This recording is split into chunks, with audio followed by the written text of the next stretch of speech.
tickets using wardrobes. Stay in Clonmel. I don't tell you you're in Clonmel.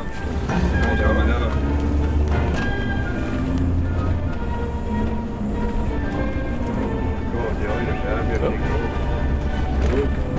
Got some weekend warriors on the left.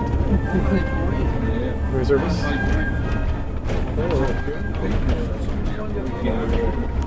Huh? They're all big weekend warriors. Yeah.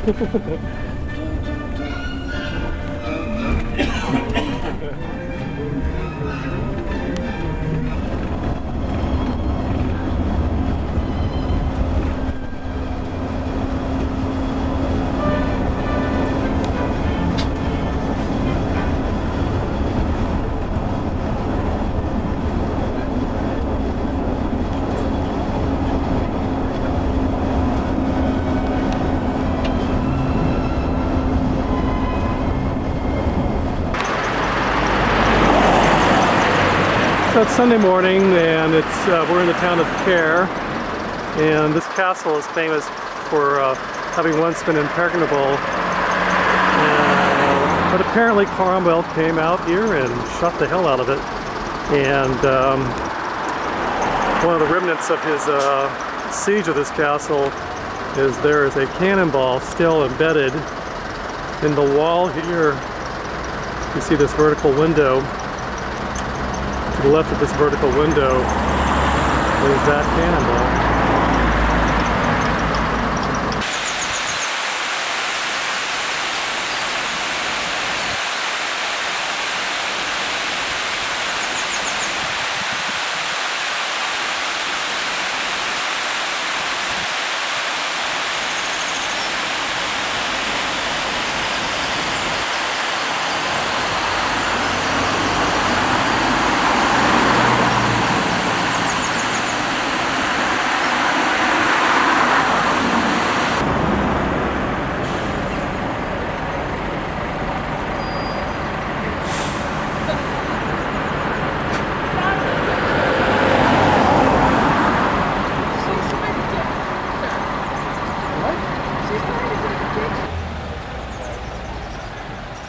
And yes, the tiny little island does recycle. Oh, it is? Can I Yeah. have a Yeah. sip? Yeah, they'll soon be into it. Where is the match being played? Where is the match being played? The match is being played in a town called Thurles, Thurles, which is County Kilkenny. It's nearly in the centre of the island, of the country. It's a huge event for those people in, and the Cork are playing Tipperary. So it's the Munster final. So you then end up then with whoever wins this will be the champions of Munster, and they have to wait in the bains to end up playing the champions of Connacht, the one county from Connacht, the one county from Ulster, and one county from Leinster. In a nutshell, that's it. Yes.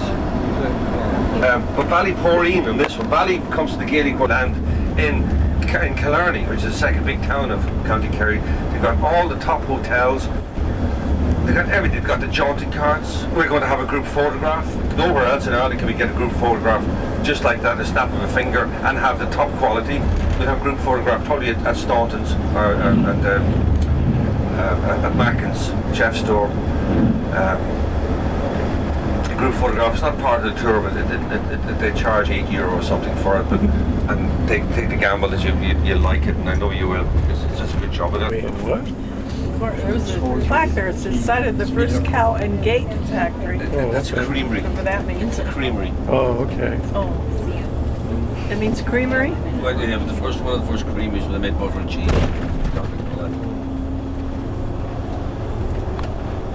Gee, it's beautiful. And my son actually listened. Margaret, Doug here. We're in Kildare now. Okay, talk to you. Yeah, see ya.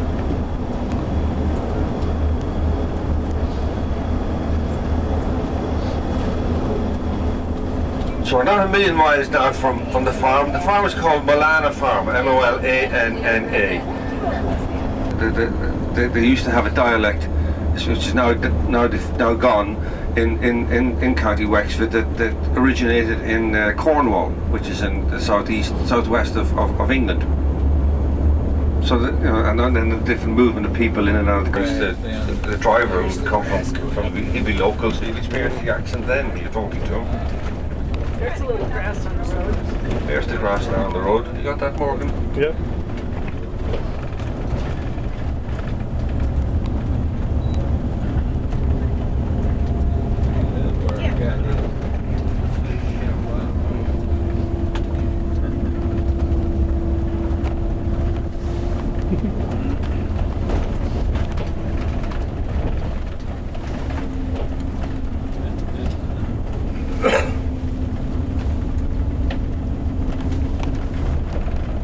Doug, Yes, hello?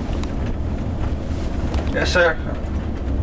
Clark Big, the rebel company, county. Is that how you see some Confederate battle flags around here? I've seen two or three. You have, yes. The what flag is that you called it again? Confederate. The Confederate flag, yes. And see, that's got red in it. It's got the colour red in it, hasn't it? Oh yeah. So when the Cork people are going to the game, and even you see it on television, and the cameras pan the crowds at the game, anything with red goes. Yeah. Well, you see Jack when you're coming off here. You see Jack's cap. He's got the red cap on him, and it's got Cork written on the side of it. Remember that? It's Cork Day today. It'd be nice to Jack. And the name Cork, by the way, comes from the Gaelic word Corkee, Corcaigh, Corkee, which means marshy place. So they just got Corkee, that's that name, they just got rid of the key bit and kept the Cork part. That's how it got its name. We're just about there now. We're on the landing strip now. We're on the runway. This is the ancestral home on the right. I'll Paddy bring you back down there now. And here is the family home, the white walls up ahead. And there's Margaret, and there's Paddy. That's probably one of the daughters, is it? Yep. Okay, so we'll be looking to 11:30 departure from here, and then we go to Blarney and get some. Y'all learned that street all over the country. Oh, is it?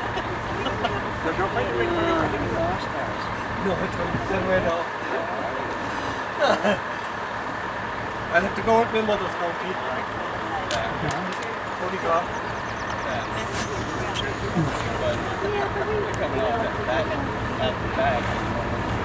Morning, Mom.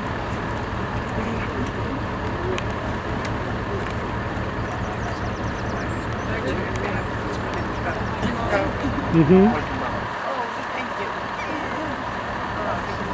Welcome. Oh, thank you. Thank you, Pat, right? That's me. I suppose you have everyone. Oh, sure, neighbor. Yes, okay. I Yeah. know, I don't want to do.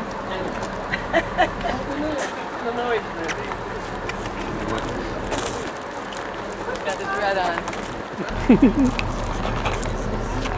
Oh, you walk by that bus. Come here, Jerky. Bye.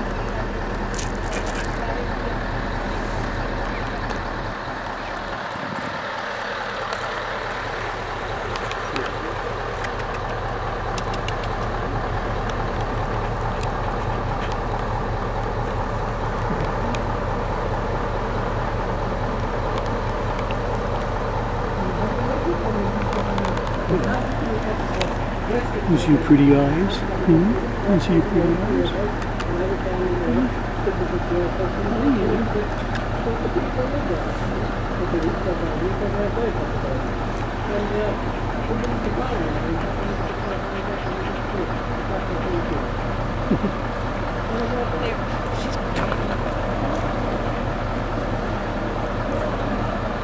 She can use a haircut. She just really soaks in the heat. It was very warm.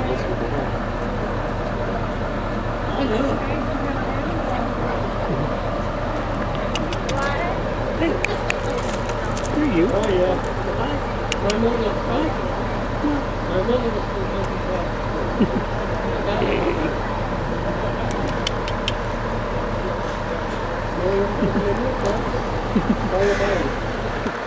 Cute, babe. You cute too.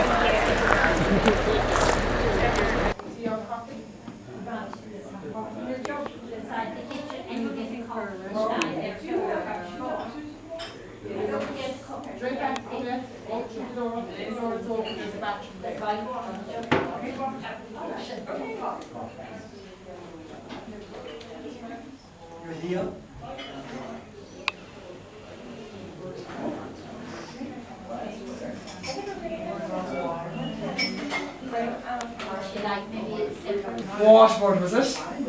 Waterford, yeah. Waterford. I had to stop and think. Yes, yes. When did you fly in? No, we came up from Dublin, and we've been around since what, Tuesday? We landed Wednesday. Yeah, Wednesday. Hello, how are you? The weather hasn't been bad since you came. No, not too bad. When we first got here, excuse me, a rain, a little bit wind. That's Ireland. Yeah. Typical Ireland. That's Ireland. Always bring you umbrella here in Ireland. Always. Oh no, I know the weather 2 weeks ago it was gorgeous. Actually, last Saturday week, I was behind a very high beach here, the seaside, and I got burnt. And I would never get burnt like. Never get burnt, I got burnt. But I'm getting a good 10 out of it after this, that's grand.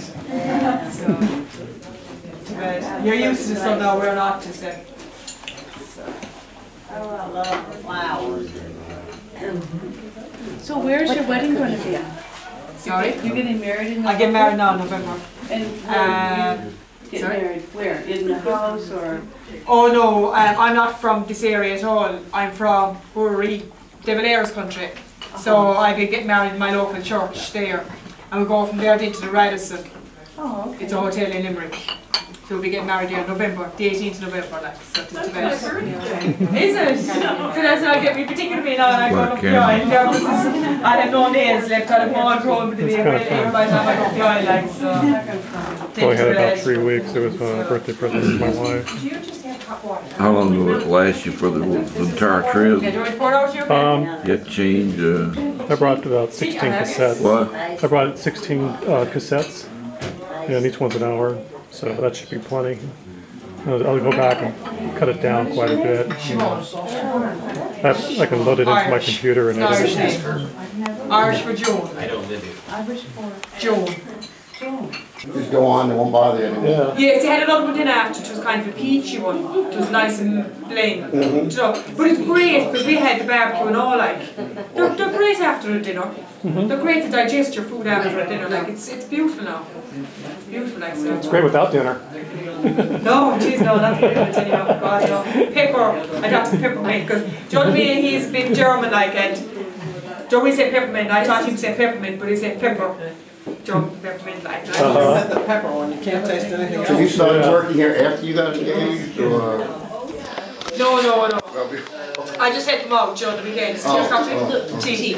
I just give them a help just the weekend if they need a helping hand. Like I just, Johnny just help them out. Like they were trying to train me in first to see if it was okay for the family. Like so no one halfway is there. Like so. Didn't too bad. Well, I've been more than halfway. So we're just 5 months now. Like so. Too bad. Could I have a picture with you?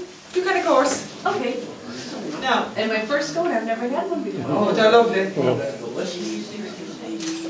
Do you ever have an ice cream scone? An ice cream scone? No, I had one earlier, but I never had one before. Oh, they are beautiful. They are beautiful now. You got the county colors on. I know. Yeah, you thought I had. The game. Oh, today, 4 o'clock today, lads. Yep. Who are you sporting? Oh, of course. You won. Cork. And Tipperary? Yeah.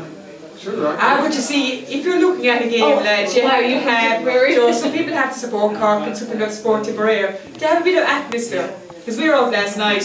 Gee, I'm talking about an awful lot today, last night, didn't drink it all, like. We were out last night, and outside the pub, like. You have the countryside, like, and there was this fella inside the pub. And he was there and said, oh, Cork, like. He was, I don't know what age is he. He was old enough for the pub he was in. Johnny does different pubs for different age groups here in Ireland, and like, and he was older for what the pub that was there, like, and he was inside. He said, "Up Cork," and a few of the lads said, "Oh, Tipperary," shakes their ivory, like. But you have to have that. If you were in Thurles now today, the crack would be mighty, because especially now it's the final today, so very good crack, very. But Cork should win. first time we heard the word used, like, we learned that word. Crack. Crack. Good crack. Good crack. Yep. Oh yeah. Yeah. Well, you never heard that before, though. Good crack. No. Well, in our country, crack means drugs. Oh, drugs. Oh yeah. Whoops. Yeah. I know, crack now means good fun, like. Yeah. Well, you know, crack does mean drugs here in Ireland as well, like. That's a But it all shame. depends what way you put it in, the way you talk about it. So, it's very good, very good. And we've met out 8 o'clock tonight as well if you want to go to Crewe. And come and support the Clackle Live.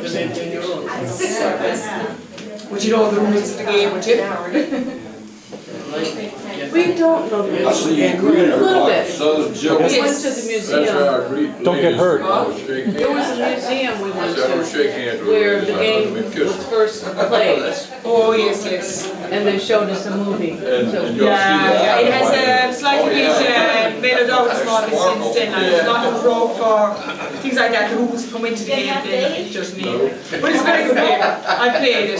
Oh, have you? For women, it's called camogie. The best for you. Difficult, isn't it? The best for you. Thank you very much. She's got a thorn in her pad. She's got a thorn in her pad.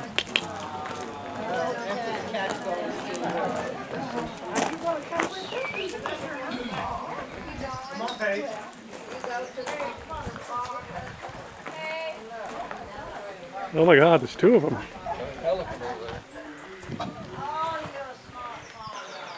What are you guys doing? Yeah, she's pretty. She needs her hair done though.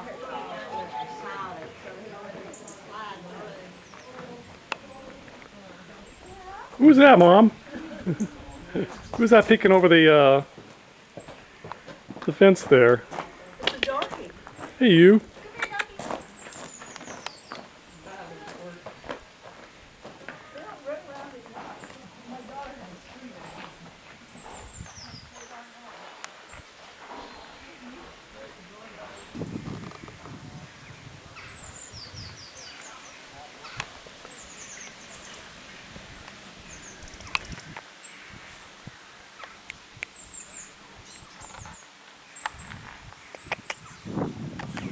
What are you doing today? I'm sorry, I don't have an apple. Well, actually, I do, but I don't have it with me. It's in the truck. Is this your little workout area? You.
Just start over. Don't make it any difference.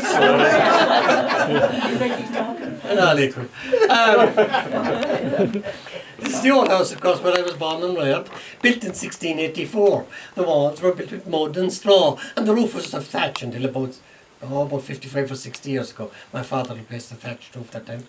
Facing south, of course. All these very old houses, they all faced south. The people who would have lived here in the past would have paid a rent based on the size of the windows. So they kept the windows as small as possible. They got a little bit of light through the door they didn't have to pay for, because there was always a half door in these old houses. Top half would be always open. Bottom half, of course, as you'll understand, had to be kept closed. Keep the chickens and the pigs out and the kids in. Direction was very important to the Irish in the past. They faced all their old houses south. They faced all their churches east. In other words, when you kneel in an old church in Ireland, you're always facing east. And the same applies to the old graveyards, all the headstones face east.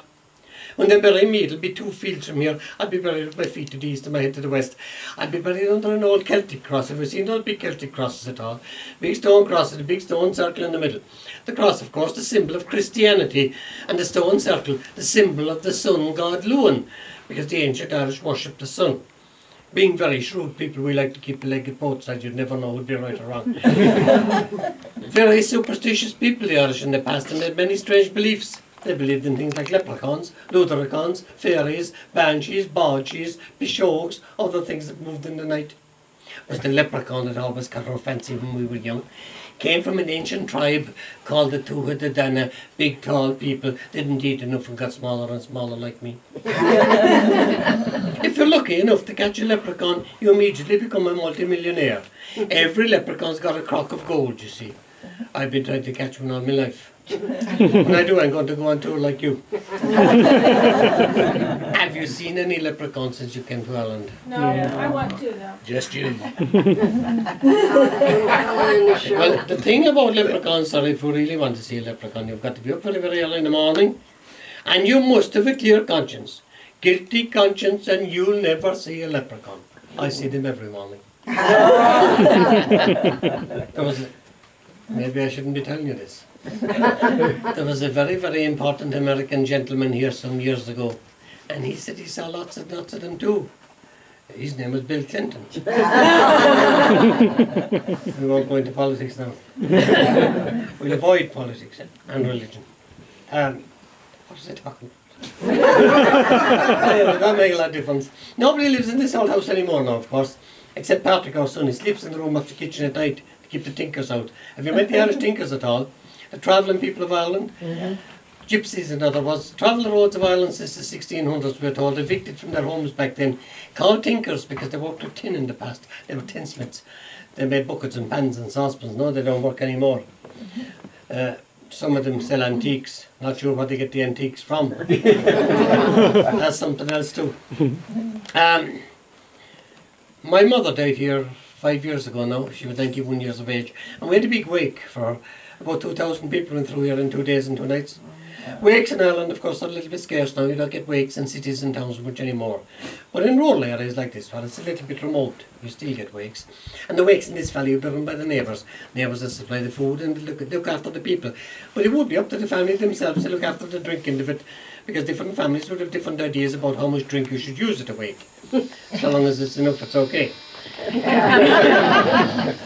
I never miss a wake now. You know? When you get older, you get to go into the parlour.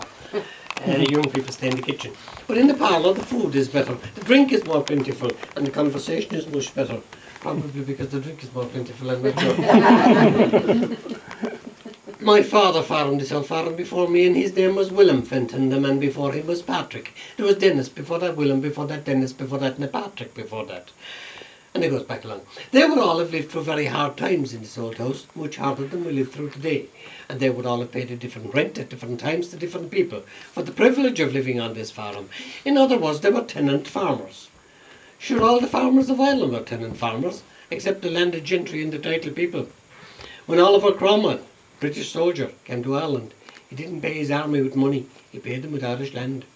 So all the farmers of Ireland became tenant farmers of Oliver Cromwell's soldiers and had to pay rent for the privilege of living on their own land. High rents and absent landlords caused many problems and many wars in Ireland. About 1890 or therearound, there was a lot of little uprisings in Ireland due to high rents. Rents had been increased dramatically by 500% in places. And there was a lot of evictions because people couldn't pay the rent. And it was causing a lot of little uprisings in Ireland. Getting out of hand, and the British government couldn't control the situation. So they decided maybe the only thing they could do was to allow the Irish farmer to buy his land back from the landlord. They created a facility where he could pay for it over a period of 50 to 60 years. And this worked reasonably well until 1932. The new Irish government, led by Eamon de Valera, decided Britain had enough money got out of Ireland, so he decided the Irish farmer should buy his land back from the Irish government. My father paid the last payment on this farm in December 1961. As a copy of the last payment over on the table. The Irish landholder, of course, had to pay a couple of rents. He had to pay rent to the landlord, but he also had to pay rent called the Anglican tithe. and this rent was payable to the Anglican clergy based on the ability of land to grow potatoes.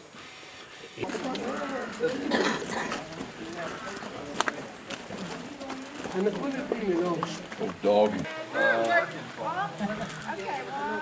I got a picture of it, yeah, but not. Farm yard, ladies and gentlemen, where all the work was done when I was young. And my mother kept watering those two sheds over there. Pigs were kept above in the corner. The cows were kept in those two houses, 10 cows in each house when I was young. The horses were kept in the next house, 2 working horses and a pony. The calves were kept in the corner house. The cast horses were kept where the double doors. And this was the corn barn, where the corn was stored and threshed before my time and before my father's time. But we don't use this yard much anymore now. Except in the springtime, we put calves in some of those houses. Mostly we don't. We calve all our cows in the shed here. We've got a camera there, monitored by our bait, so we don't be up and down all night. It's smelly.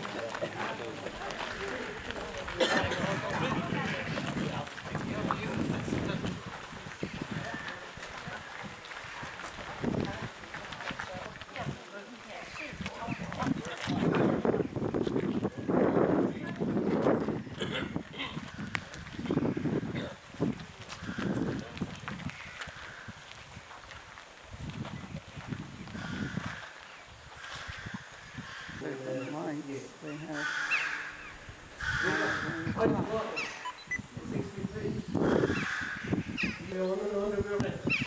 On that, we keep about we try to produce some grass the cheapest people we have for our cows. Every cow costs you proper hen, and if it's okay, the units are per annum. And while they're milking it this side, we prepare it that side. So we work from side to side. The milk is stored in a stainless steel refrigerated tank out there, and it's collected every second day by our local co-op. They carry out many tests in it. They check it for bottle fat content, protein content. They do total bacteria count, a somatic cell count. They check it for antibiotics, water, sediment, brucellosis, lactose, temperature, I don't know what else. The housewife, of course, has changed her mind now too. She was low-fat milk and she was no-fat milk. Almost fortunate cows are now whether they're coming or going. All my life I've been trying to breed cows with more and more fat in the milk, and the more fat was the milk, the more money we got for it. And now it's all changed. Now we're trying to produce high protein, low fat milk.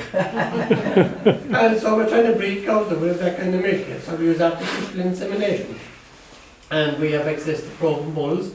Bulls that are proven will produce the kind of cow we require. The semen is totally on the farm. Patrick does the artificial insemination. And it's just cut in the month of May, June, July and August. The contractor comes in, cuts the grass in the field, brings it in, puts it on the concrete slab in a big mound, covers it with black polythene, and puts old tires on top of it. And it's left there to ferment and preserve itself, and it's fed to the cattle in the winter time. There is, of course, an early retirement scheme for farmers in Europe now. A farmer who reaches the age of 55 years of age can draw a state pension, provided he gives a commitment that he'll never again farm, and that he leases land and his quota to a young, qualified farmer. And many farmers are taking up this option because their sons are not coming back to the land anymore. Say goodbye to your friend.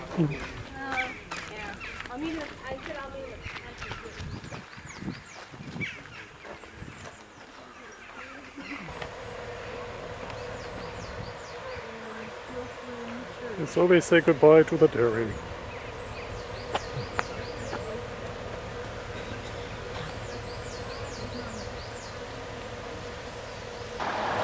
don't mind here if we get on the side of the road? No, I don't want to get hit.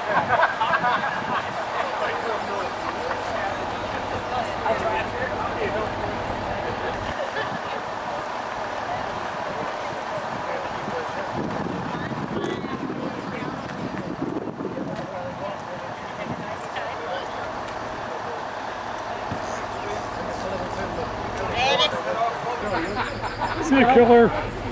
Guys, don't come back. They get in the front door, go down the middle of it. Oh. I don't think we'll keep up with you. Thank you, Pat.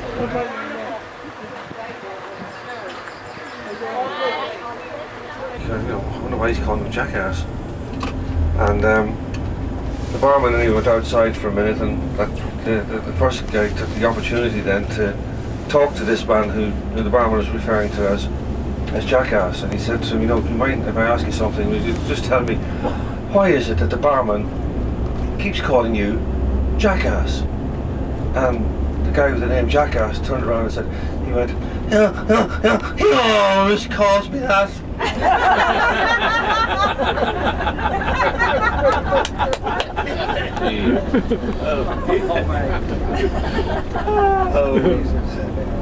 Leave. We have black rocks here, so they have to keep it all in keeping. And Robert Mitchum started to get a bit fed up then towards the end of the 12 months. He wanted to go home, you know, get back to normal.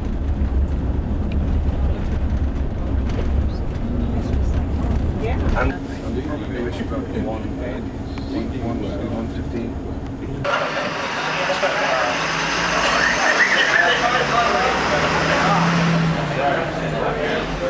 Blarney. What I paid for it. Okay, Kathy, my dear. Here is a scone. It's huge. It's so huge. Mom and I are about to split it. So here we go.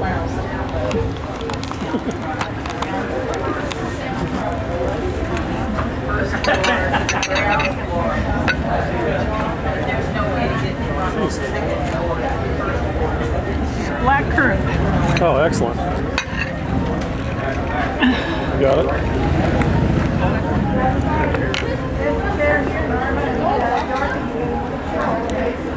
Coffee's cold, damn it.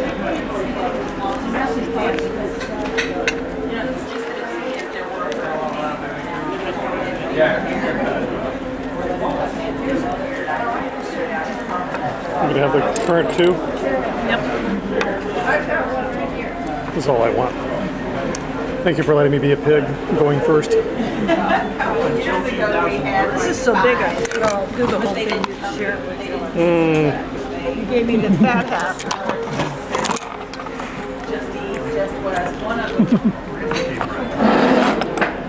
Is it good? Mm-hmm. It's excellent.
On the pretense of to play, because they spent a lot of time down at the lake playing anyway. So she took them down there, and when she got them down to the lake, she waved the magic wand around and turned them into swans. 4 swans, and left them with their human voices. And she banished them to swim the rivers and lakes of Ireland and Scotland for 900 years. 300 years on that particular lake, 300 years on the Sea of Moyle, which is somewhere near Scotland, and 300 years on another lake. In the middle 300 years, it was very harsh conditions for the swans, the children, and you know, food was scarce and cold, miserable conditions. And then they moved on to the final 300 years, and the conditions were much better and it was warmer. But the king came back anyway to the castle, and he went down to the lake to see his children, because he knew they'd be down there playing. That's where they always were. And he went down, and the 4 swans swam up to him and started talking to him. And he got an awful shock, and they said the swans started talking to him, and they told him what happened to them and that they were his children.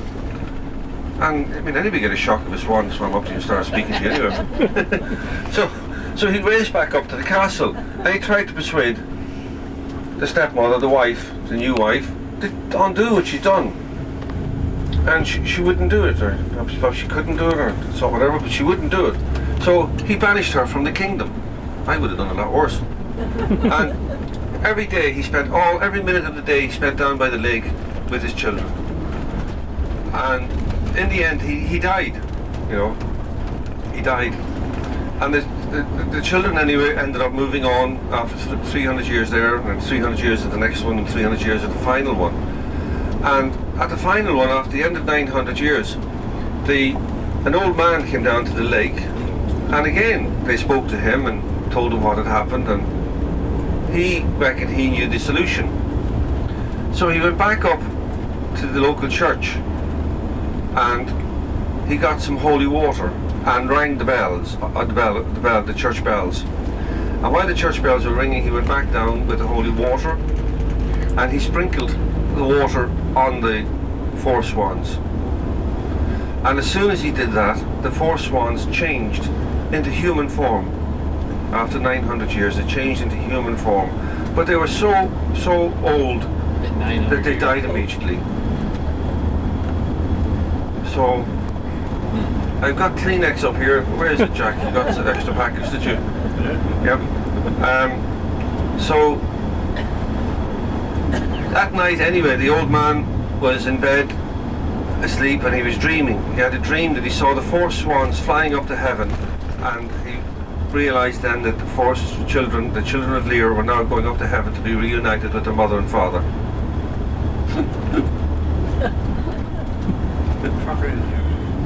Shades of swan like That's it, I'm afraid. This Sound like an Argentina.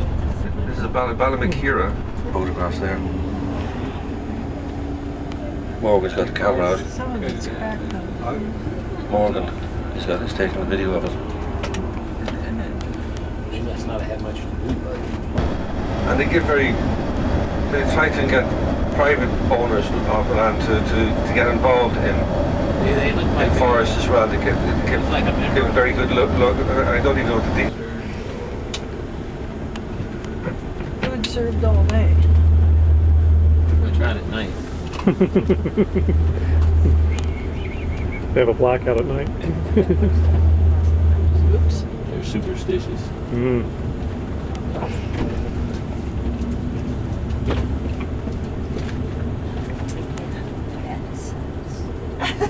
Bad.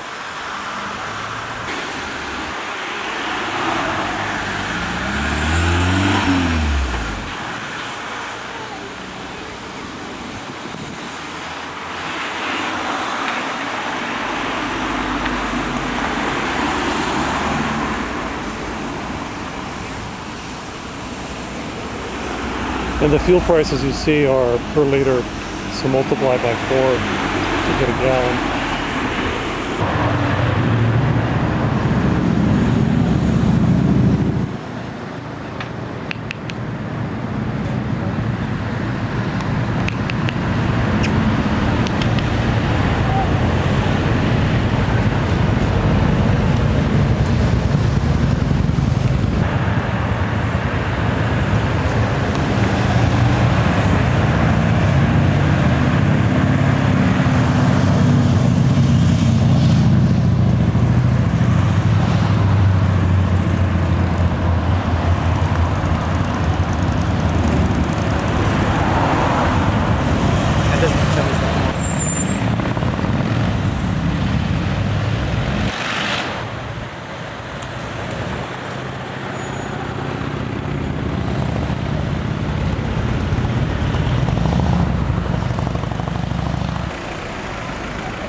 Downtown Killarney.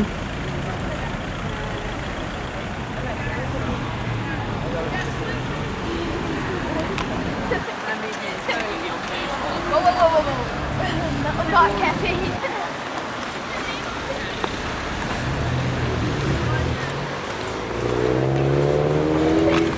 I found my notes.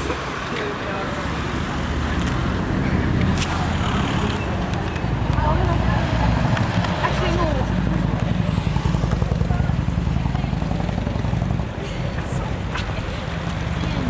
I found my notes.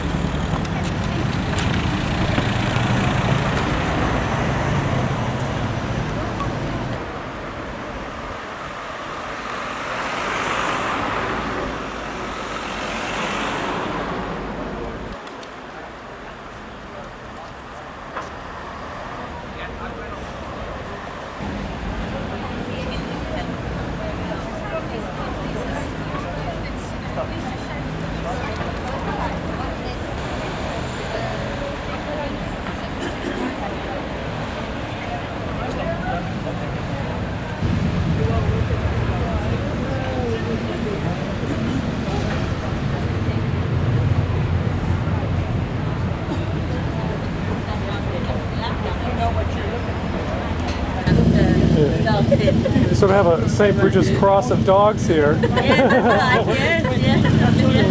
They look great. They're nice dogs, yeah. You'll get along just fine, don't you?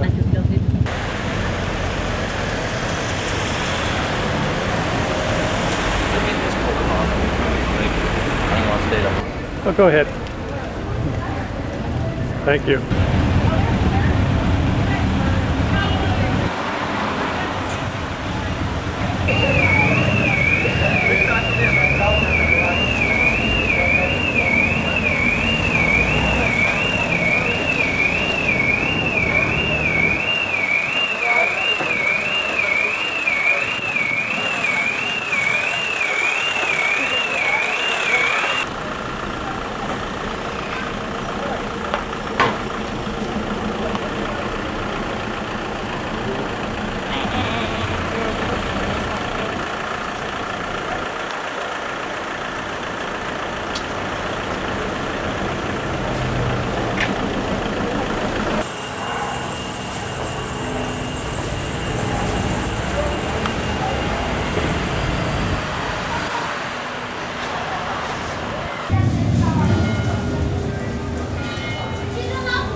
This is the Great Southern Hotel in Killarney, which also happens to be, I guess, biker heaven right now.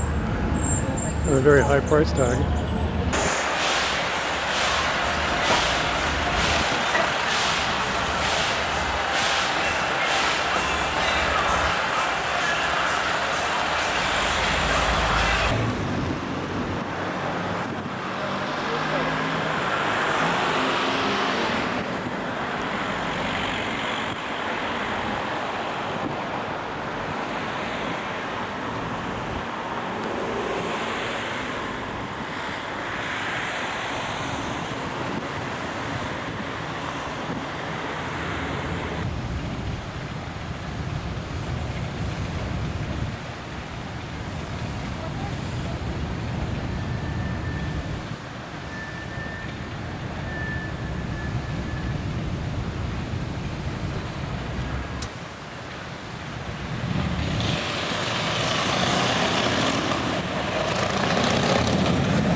Oh yes, lovely green Ireland.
are you doing?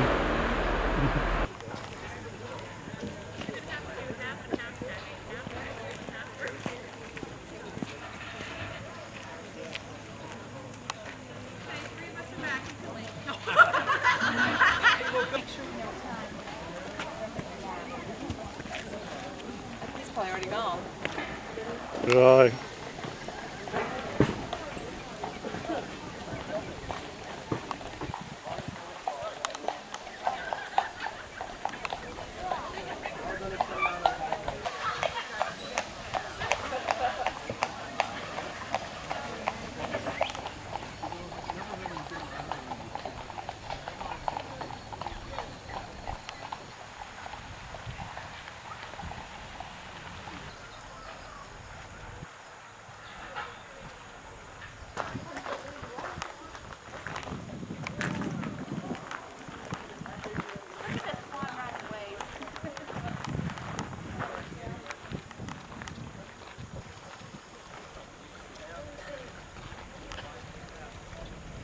This doesn't even have all the times in it. The brochure had later times.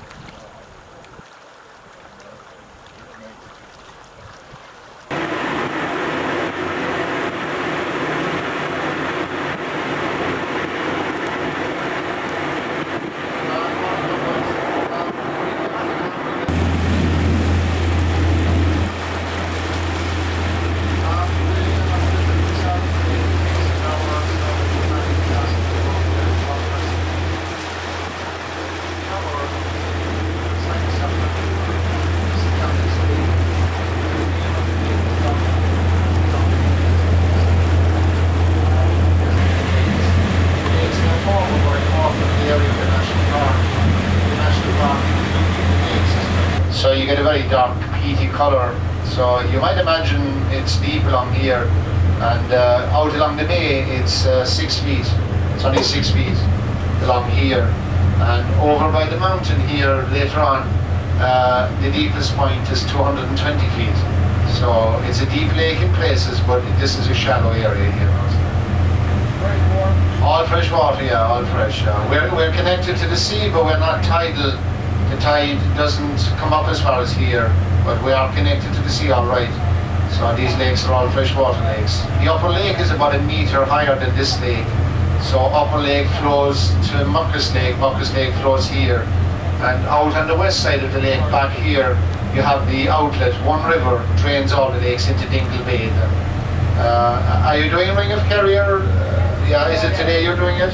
Yeah, well, when you leave now later on with your driver, shortly after leaving Killarney, there's a town called Killoughlin, and you cross a bridge at Killoughlin, so that's the river, that's the outlet river. It's the Laune River, it's called, Laune, and it flows down by a place called Castlemaine Harbour into Dingle Bay. And from Cape County's College, you take a bus called Tram, that's the enclosed jumping car buggies there, and you're taking 7 miles then through the gap of the door. You have your lunch.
you bet.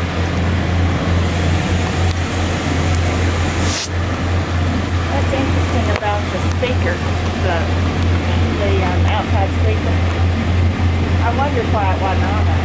Oh, okay. That's great. Yeah.